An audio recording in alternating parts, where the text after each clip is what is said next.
নমস্কার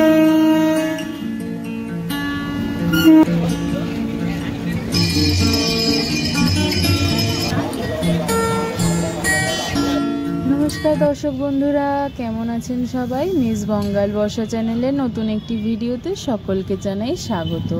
আজকে রবিবার, দুপুর এখন 3:30 মতো বাজে। বেরিয়েছি আজকে একটুখানি ঘুরতে যাব। আমি আর মা এখানে রেডি হয়ে উঠে গেছি টোটোতে, যাব এখন স্টেশনে। আজকে ভীষণ রোদ, যেহেতু এখন দুপুরবেলা চলে এসেছি এখানে আমি স্টেশনে। আর এই যে আমাদের টিকিট কাটা হয়ে গেছে, এখন ট্রেন আসার অপেক্ষা। ট্রেনে ওঠার পর বেশ ঘন্টাখানেকের উপর সময় কিন্তু পেরিয়ে গেছে, আর আমরা আমাদের গন্তব্যের দিকে অনেকটাই চলে এসেছি। আর এই যে সামনে দেখা যাচ্ছে আমাদের কলকাতাবাসীর প্রিয় হাওড়া ব্রিজ। সুদীর্ঘ 81 বছর ধরে এই হুগলি নদীর ওপরে স্থাপিত হাওড়া ব্রিজ আমাদের কলকাতাবাসী ও হাওড়াবাসীদের নিত্যদিনের যাতায়াতের সুবিধার কিন্তু প্রধান মাধ্যম। 1936 সালে হাওড়া ব্রিজের কনস্ট্রাকশন কিন্তু প্রথম শুরু হয়, আর 1942 সালে তার কনস্ট্রাকশন শেষ হয় এবং 3 ফেব্রুয়ারি 1943 সালে এই ব্রিজটি উদ্বোধন করা হয়। তবে 1965 সালে বিশ্বকবি রবীন্দ্রনাথ ঠাকুরের স্মৃতির উদ্দেশ্যে এই ব্রিজের নতুন নাম রাখা হয় রবীন্দ্র সেতু। তবে কিন্তু এটি হাওড়া ব্রিজ নামেই বেশি পরিচিত।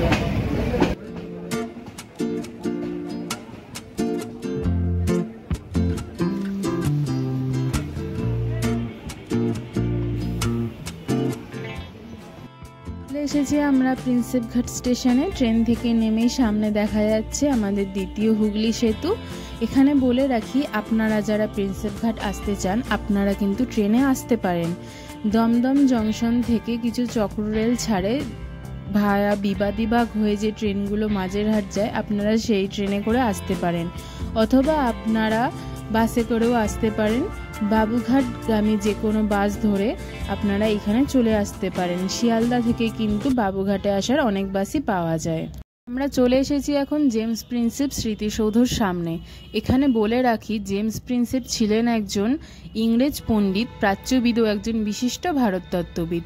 তার মৃত্যুর পর 1841 সালে হুগলি নদীর ধারে এই সৌধটি তার স্মৃতির উদ্দেশ্যে তৈরি করেছিলেন ব্রিটিশরা। তবে আগে কিন্তু এই মনুমেন্টটি ঘেরা ছিল না, সকলে কিন্তু ভেতরে প্রবেশ করতে পারত। তবে এখন সংরক্ষণ করার জন্য এই মনুমেন্টটিকে চারদিক দিয়ে ঘিরে দেওয়া হয়েছে। আমরা যাচ্ছি এখন ওইদিকে গঙ্গার পাড়ে। এই যে এটা হলো প্রিন্সেপ ঘাট স্টেশন, আর এই দিকটা হলো জেমস প্রিন্সেপ সৌধ, আর এই পাড়টা হলো গঙ্গার ধার। আমরা চলেছি এখন গঙ্গার ধারের দিকে। আর আজকে যেহেতু রবিবার বিকেল, তাই বেশ ভিড় হয়েছে, আপনারা দেখতেই পাচ্ছেন। এখানে কিন্তু সকালের দিকে এলে বা যে কোনো ছুটির দিন ছাড়া এলে কিন্তু এত ভিড় থাকে না।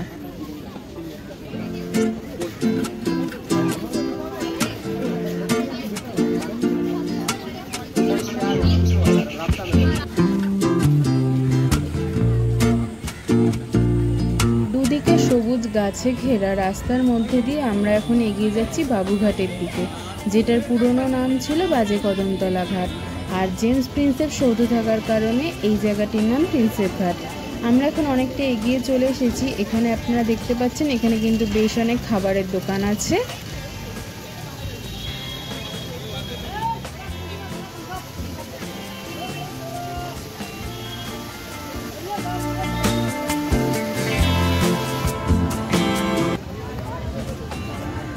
চা খেতে খেতে এখানে কিন্তু আপনারা এই সুন্দর প্রাকৃতিক দৃশ্য উপভোগ করতে পারবেন, এবং আপনারা চাইলে কিন্তু এখানে নৌকা করে গঙ্গায় ঘুরতেও পারবেন।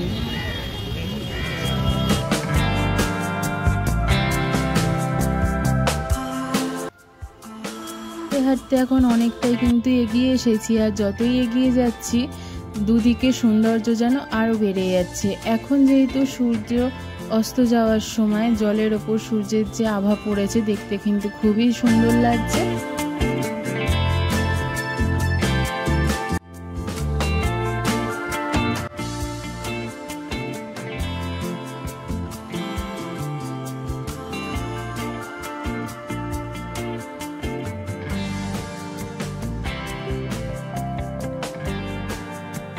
ওই যে দূরে যে লাইটগুলো দেখা যাচ্ছে, এগুলো কিন্তু আমাদের কলকাতা ইডেন গার্ডেন্সের লাইট।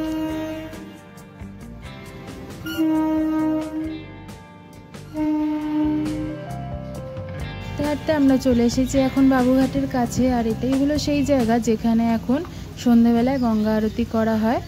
আর এখানে কিন্তু একটা ছোট মন্দিরও তৈরি করা হয়েছে, যেটা কিন্তু আগে ছিল না। আজকে রবিবার বলে ভীষণই ভিড় হয়েছে, দেখতেই পাচ্ছেন।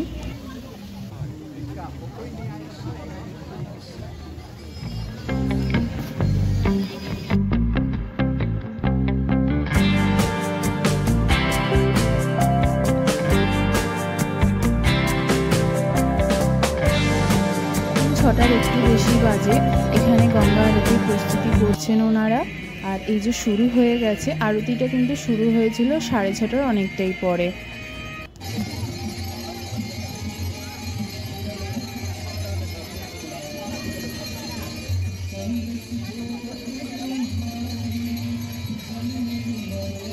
এখানে আপনারা দেখতেই পাচ্ছেন অনেকটাই ভিড় হয়েছে।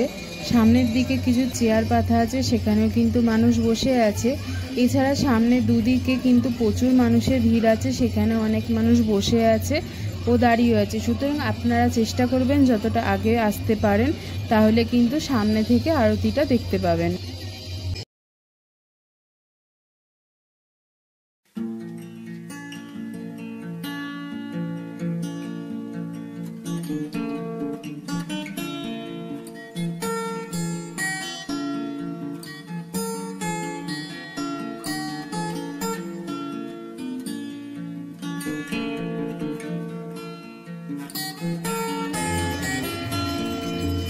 কিন্তু বেশ ভালোই কাটলো। আপনাদের এই ভিডিওটা কেমন লেগেছে আমাকে কিন্তু কমেন্টে অবশ্যই জানাবেন। ভালো লাগলে একটা লাইক করে দেবেন, আর এরকম আরও ভিডিও পেতে চ্যানেলটাকে সাবস্ক্রাইব করে দেবেন। আজকের ভিডিওটা তবে এখানেই শেষ করছি, দেখা হবে নেক্সট ভিডিওতে। টাটা।